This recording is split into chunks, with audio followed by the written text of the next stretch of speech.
mortals have invaded my realm and my children rebel against me.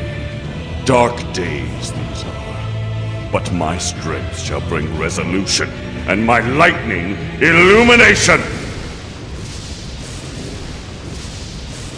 Welcome, Tarnished.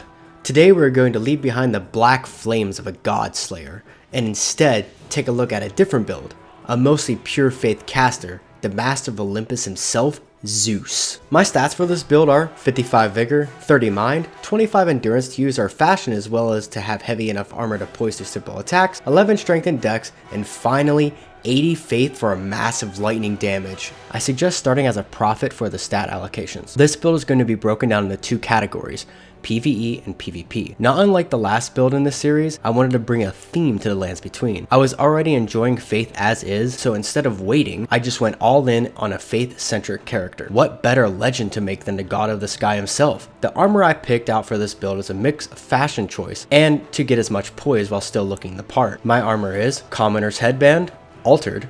This is mostly for the looks as it provides no poise but does give some minor defenses. It's dropped by commoner enemies found all over the world. Radon's Lion Armor, which gives good defense and 28 poise. Tree Sentinel Gauntlets, which provide decent defense and 6 poise. And the Tree Sentinel Greaves, which gives us 17 poise along with some good defenses. Together that gives us a good 51 poise.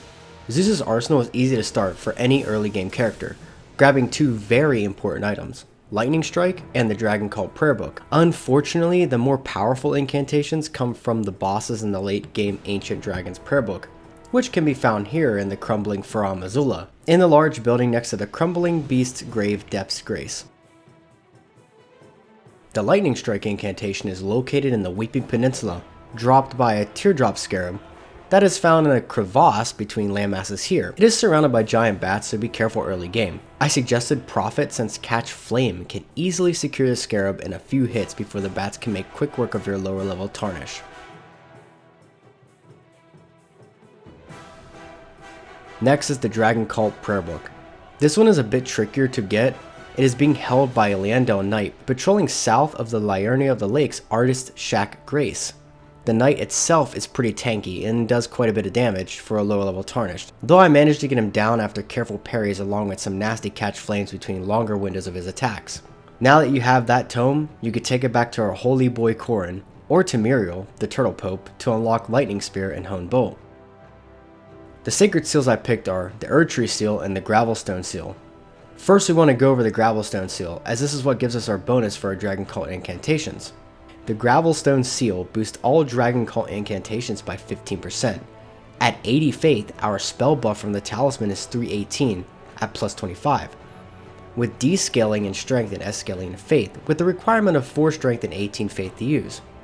The location of the Gravelstone Seal is in Liandel, from the West Capital Rampart, Grace. Take it north to the next room with a single guard. Hop on over the balcony railing to the area next to the fortified manor with the Dragonfoot. There'll be 2 knights, one with a spear supported by an archer that drops the seal.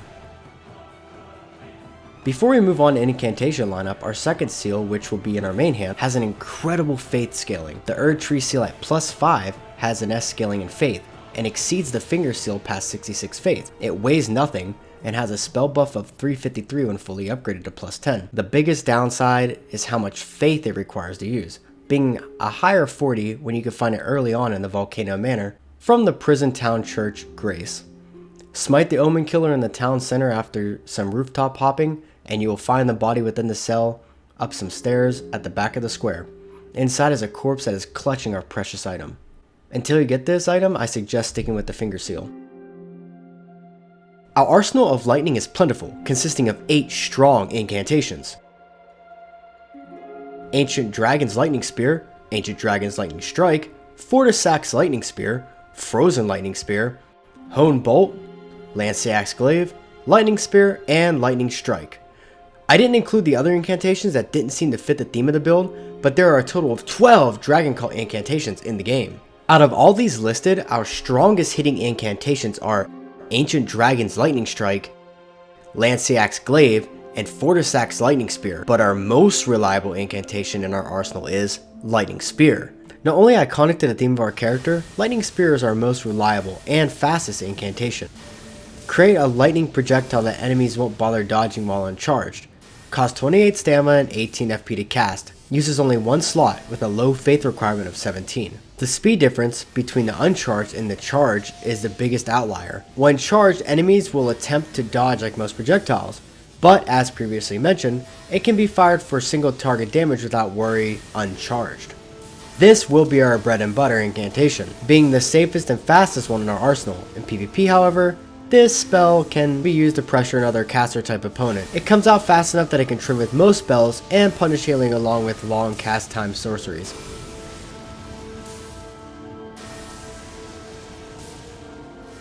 Our next two incantations up are Hone Bolt and Lightning Strike.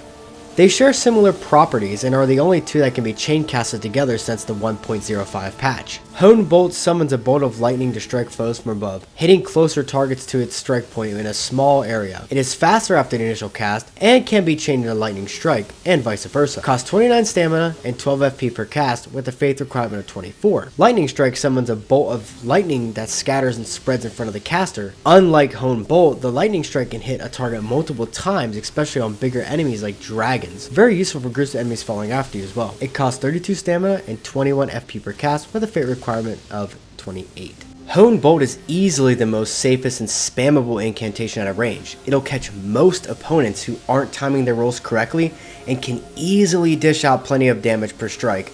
Though I personally like to mix this in with longer cast time incantations after they exhaust some stamina from rolling. Don't forget it can chain cash into a Lightning Strike with a similar speed to free aim. Both these incantations only take one memory slot. Our next two incantations are also similar to each other.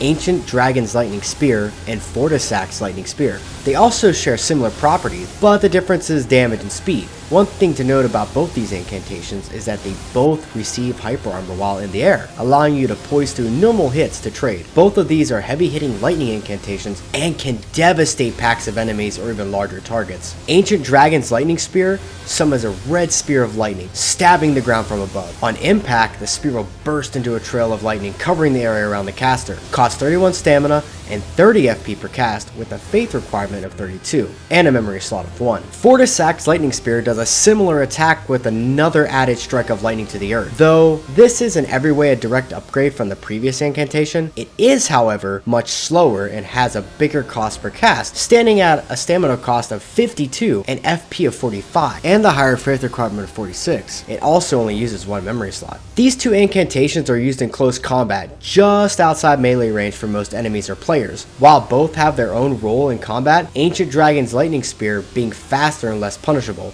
but lacking the explosive damage of Fortisac's variant. They both have major damage drop-offs, so be cautious of when and how you use them in combat. Same goes for PvP. Not much different of how you should use either of these. Good for aggressive players with smaller weapons, and will usually win out in most trades with them. You can get the Ancient Dragon's Lightning Spear from the Ancient Dragon Prayer Book, and Fortisac's Lightning Spear from slaying the Lich Dragon in the Deep Root Depths, and taking the Remembrance back to Enya at the Round Table, though you will need to progress Fia's questline into the end to fight this boss. These next three are standalone from the rest, seeing how they don't have similar functionality to anything else on the list. Firstly, we'll take a look at the only Frost Lightning incantation within the Dragon Cult, Frozen Lightning Spear. Frozen Lightning Spear is an incantation that channels the power of the Dragonkin soldiers, creating a spear of ice lightning to stab into the earth from above, sending out a forward wave of ice lightning in front of the caster. This spell has plenty of general uses since it covers a wider area than Lightning Strike, and can also inflict a status ailment. Frostbite is 90 and the incantation cost is 45 stamina, and 36 FP per cast with a memory slot usage of 1, and a faith requirement of 34. Even if it feels more like a general purpose incantation, it can do heavy damage to bosses weaker to Frostbite and hit multiple times on big targets. In PvP, it can be free aim to catch someone in a roll if you can predict where they're going, just like Hoarfrost Stomp. It can be obtained by slaying the Dragonkin soldier of Noxtella here. Lanciax Glaive. Channel the power of the ancient dragon Lanciax, creating a red lightning glaive that sweeps the area from above, unleashing trails of lightning in its wake. Costs 55 stamina, 28 FP, and a faith requirement of 40 with a memory slot of 1. This incantation can hit up to multiple times in one attack, since it's comprised of a weapon swing along with a burst of lightning that washes over the area in front of the swing. This spell can wipe out hordes of enemies quite quickly, but the best thing about it is that it covers a wide area and has 2 attacks, and the swing can hit through walls as well. Obtained from slaying the ancient dragon Lanciax in the Altus Plateau after you make her retreat from her first encounter, you'll find her here, just south of the rampart side path Grace, on a hill awaiting your arrival. Think of it as a setup incantation for encroaching enemies, and in PvP, it follows a similar rule to the frozen lightning spear. I find it overall better for invasions with the ability to hit through the walls and cover a wide area in PvE. I often use it for massive packs of enemies when I don't have the time to charge up our next incantation, Ancient Dragon's Lightning Strike. There is no beating around the bush when it comes to what is our nuke. This incantation will let the heavens rage down upon any foe, whether it be an army or a single boss. Summon red bolts of lightning down that scatters and spreads around the area in destruction. It isn't too slow whenever it is a charge. Whenever the incantation is charged, its range is increased by a substantial amount, leading to more damage on bigger targets. Upwards to 20,000 damage on certain enemy types, and can even one-face some bosses with our flask mixture. This is our ultimate incantation, but unlike our main weapon of choice, the lightning spear, this incantation can really only be used effectively against bosses during a long window in which you can get the opportunity. But on fodder enemies that dare oppose the Master of Olympus himself, they are left but nothing of ash and dust. Unfortunately, in PvP however, this incantation isn't used nearly as much as your quicker ones. With a long cast time, it is viable in invasions, but in duels it is quite hard to pull off unless your opponent is being hyper aggressive with a smaller weapon, or they're staying within mid-range for a bait. It costs 31 stamina and 36 FP per cast, with a lower faith requirement of 26. And just like all of our other lightning armaments, it only requires 1 memory slot. All of these powerful incantations can be enhanced to godly levels of strength with our flask mixtures. I suggest the Lightning Shrouded Crack tier as our first edition, and for our second mixture, I suggest the Faith Not Crystal tier for even more damage. We will come back to these later in the video for more in-depth explanations on exact percentage increases. Lastly, we're going to talk about our backup weapon, the Coated Sword. I wanted to pick a weapon that would scale well with being a pure faith build. The Coated Sword is a straight sword that deals pure holy damage. At plus 10 and at 80 faith, this weapon has an A scaling in faith and an AR of 546, with only a 20 faith requirement to wield. But what makes this weapon useful is the fact that it is resilient to weapon bounce, which often occurs when attacking a shield or certain hardened enemies such as the miners. And seeing how the damage is pure holy, it can chip through shields if needed. The moveset of the one-handed light attacks are identical to most straight swords in the game, with a 5-hit horizontal weapon attack string, with the last hit being a more downward vertical slash. The two-handed variant is also a 5-hit string, but instead the attacks are a flurry of vertical strikes. I don't often two-hand this weapon unless I'm completely out of FP, since I always want to have access to my Sacred Seal in order to cast. The heavy attacks for the one-handed moveset is a thrust followed by an upward strike. Fully charged, it can break the stance of most enemies, leaving them in a state to be riposted. The two-handed variant of the heavy attack slashes forward in a horizontal strike, twice. Can also be charged to a similar effect as the one-handed variant. Jumping attacks with the Coated Sword are also basic and pretty straightforward when it comes to the weapon. The one-handed light attack is a horizontal slash. It comes out quick enough to be used safely. The two-handed attack is almost identical to the one-handed variant, just a bit more damage and a tad bit slower. The heavy variants for both are a downward slam, good for moderate damage especially against targets who are weaker to holy. Though the two-handed heavy jumping attack can really dish out some punishment to a target if you're left without any FP for incantations. Crouching light attacks on the one-handed and two-handed moveset is a forward thrust. Overall, really useful for roll catching players in PvP. There isn't much to say about the heavy variant or the two-handed heavy, as it isn't nearly as useful. Onto the running attack. The one-handed running attacks for the Coated Sword come out in a lunging horizontal slash.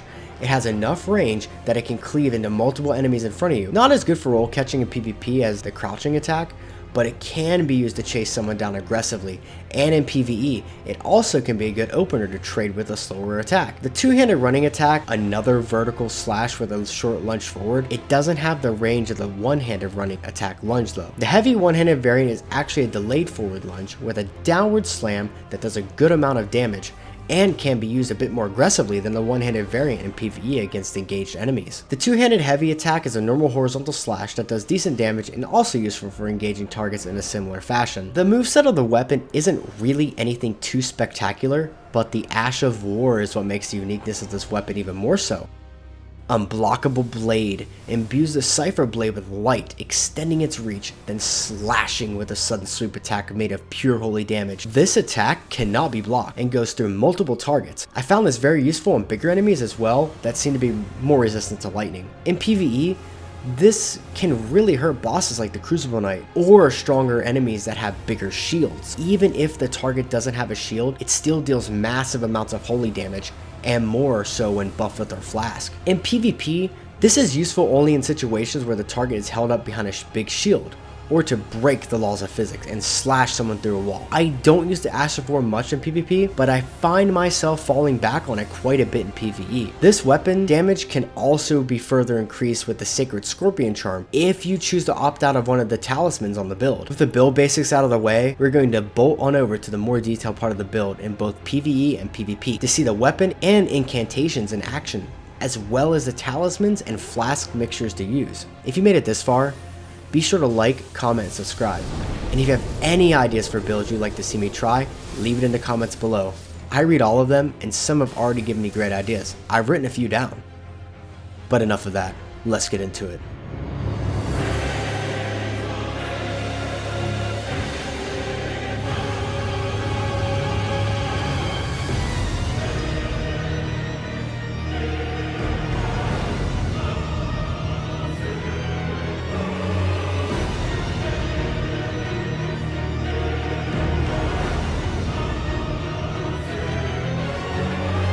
The almighty Zeus, god of the sky, you are thee, and the lands between is your battleground, whether it be the insolent Tarnished or gods who stand in your way. My bolts will strike with great fury. Your arsenal doesn't change much in the grand scheme of things, but it is possible to swap one or two talismans with each other to change how you approach things. The PvE talismans I recommend for Zeus are Godfrey Icon. Raise the attack power of charged spells and skills by 15%. This directly enhances our Ancient Dragon's Lightning Strike and our Lightning Spear, two of our most used incantations on this build. Not only allowing our Nuke incantation to deal 15% more damage, but our main use incantation as well. Really good for overall damage. This is obtained by slaying Godfrey the Grafted at the Golden Lineage Everjail, southeast of the Grand Lift Dectus. Our second talisman is the Radagon Icon. Shortens the casting time of spells and incantations equal to 30 dexterity worth of speed, which, seeing how we are a pure faith build, it is very useful because we didn't put any meaningful stats into the dexterity for casting speed. It can be found in Raya Lucaria Academy on the second floor near the Debate Parlor Grace. Head north to the courtyard, take 2 hard rights, hug the building wall, then jump over the fence. You should see a ladder in which you climb to get to the second floor. Once you make your way through the window, it's in a chest that awaits you in the northern side of the room.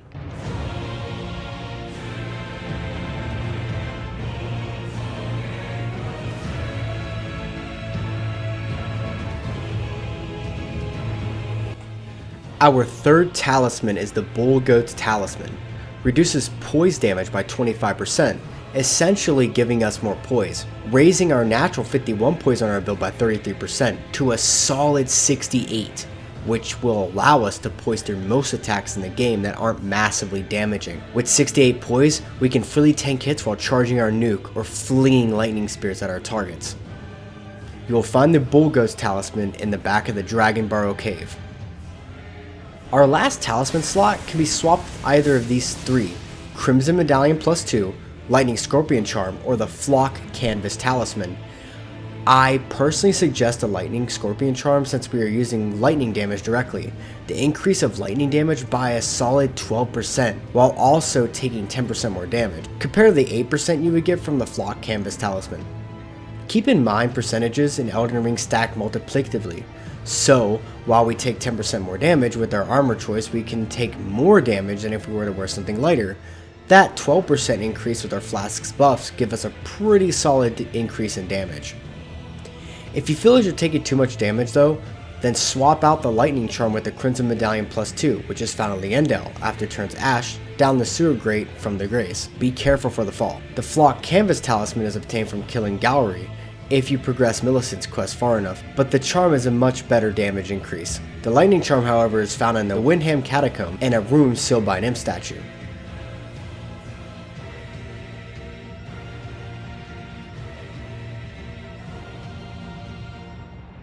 Speaking of our flasks, we're going to be using, as mentioned earlier, the Lightning Shroud and Cracked tier, and the Faith Knot Crystal tier. The Lightning Shroud and Cracked tier increases all lightning damage done by a massive 20%, and it stacks with our Scorpion Charm, and lasts for a solid 3 whole minutes before the buff wears off. It is dropped by the Erdtree avatar in the northeast Liurnia of the lakes.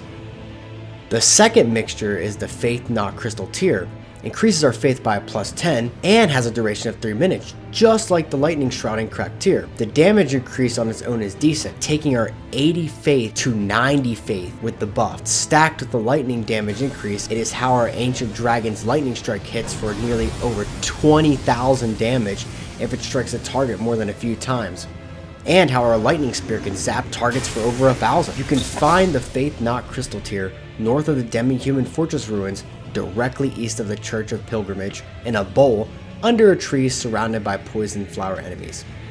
Remember, you harness the lightning to strike down foes within your path.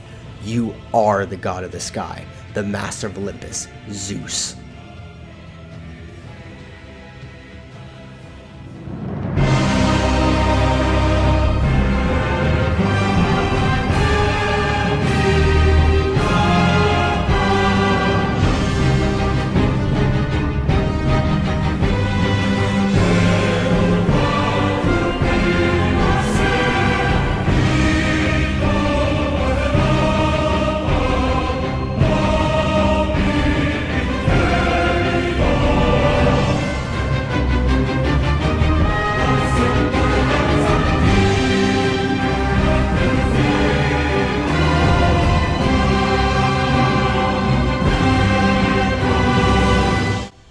Invasions, duels, your playstyle is locked in with your kit. One thing to keep in mind is how you can use the environment to your advantage in invasions to bait unsuspecting Tarnished into your Lanciac's glaive, or into a devastating one-shot if they try to approach you without worry. The talisman setup I have for Zeus and PvP are: Godfrey Icon.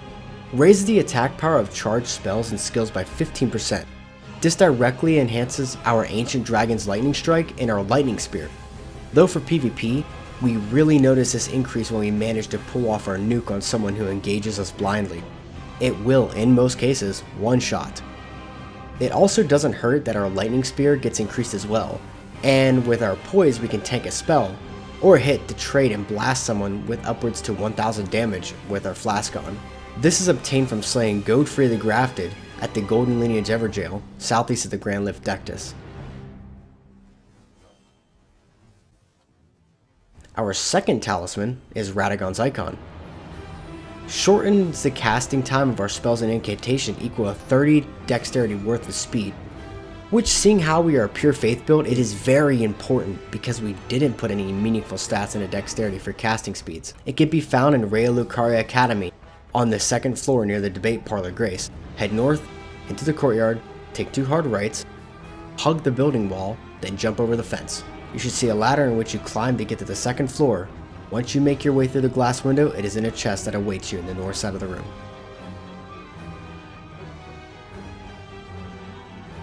Our third talisman is Bullgoat's Talisman. Reduces poise damage by 25%, essentially giving us more poise, raising our natural poise to a solid 68, which will allow us to poise through most attacks that aren't massively damaging. With 68 poise, most smaller weapons will not stagger us out of our incantation. What we really have to look out for are heavy weapons such as Colossal type weapon, or those buffed with Royal Knight's Resolve. You do not want to trade with these, you will lose out on that, so I suggest playing around the Hone Bolt with Lightning Spear to force rolls. It is a bit tough to get used to, but the playstyle in itself is viable with the damage we can bring. You can find the Bullgoat's Talisman in the back of Dragon Burrow Cave. Our last talisman slot can be swapped to either of these two, Crimson Medallion +2 or the Lightning Scorpion Charm. I still personally suggest the Lightning Scorpion Charm since we're using lightning damage directly. The increase of lightning damage is by 8%, while taking 15% more damage. Damage is already high in PvP, but with the armor setup, you can at least tank a bit more than otherwise. Keep in mind percentages in Elden Ring stack multiplicatively. If we really want to obliterate someone with our bigger incantations, we need to sacrifice some defenses in the long run. If you feel as if you're taking too much damage though, then swap out the Lightning Charm with the Crimson Medallion +2. Just found in Liendale after it turns to ash. Down the sewer grate from the Grace, but be careful for the fall. The Lightning Charm, however, is found in Windham Catacomb in a room sealed by an imp statue. Speaking of our flasks, we're going to be using, as mentioned earlier, the Lightning Shrouding Cracked Tier and the Faith Knot Crystal Tier. The Lightning Shrouding Cracked Tier increases all lightning damage done by a solid 15%. It stacks with our Scorpion Charm and lasts for about a solid 3 minutes before the buff wears off. It is dropped by the Erd Tree Avatar in the northeast Liurnia of the Lakes. The second mixture is the Faith Knot Crystal Tier. Increases our faith by +10. It has a duration of 3 minutes, just like the Lightning Shrouding Cracked Tier. The damage increase on its own is decent, taking our 80 faith to 90 with the buff. The effect doesn't have diminishing returns of PvP, so it helps out with our damage from not only our incantations but our sword as well, which we might back up on if people are a bit too aggressive. Remember, keep your seal available, and one-hand the sword for mix-up. You can find the Faith Knot Crystal Tier north of the Demi-Human Forest ruins, directly east of the Church of Pilgrimage, in a bowl under a tree surrounded by some poison flowers. Unlike the Godslayer Black Flame build, I specifically limited myself to this theme of pure lightning domination. If I had to give a tip for this build in PvP, learn to free aim your AoE spells. You can catch most players in a roll and force them to play how you'd like. Again, while this isn't the strongest build out there, it's still a fun time in both PvE and PvP. Hey guys, I hope you all enjoyed the video. A huge shout out to all of you who have subscribed recently. Over 155 plus subs just over my last video. It means a lot. It means so much seeing that go up day by day, inspiring me to make these cool builds for you all. I hope you all stick around for more, and if you have any ideas for builds, leave it in the comments. Don't forget to hit that bell icon, share this with a friend who has a deep love for lightning, and subscribe for more content like this. Before I roll the outro, I got a little teaser for what's next. Thank you all, and see you in the next one, Tarnished.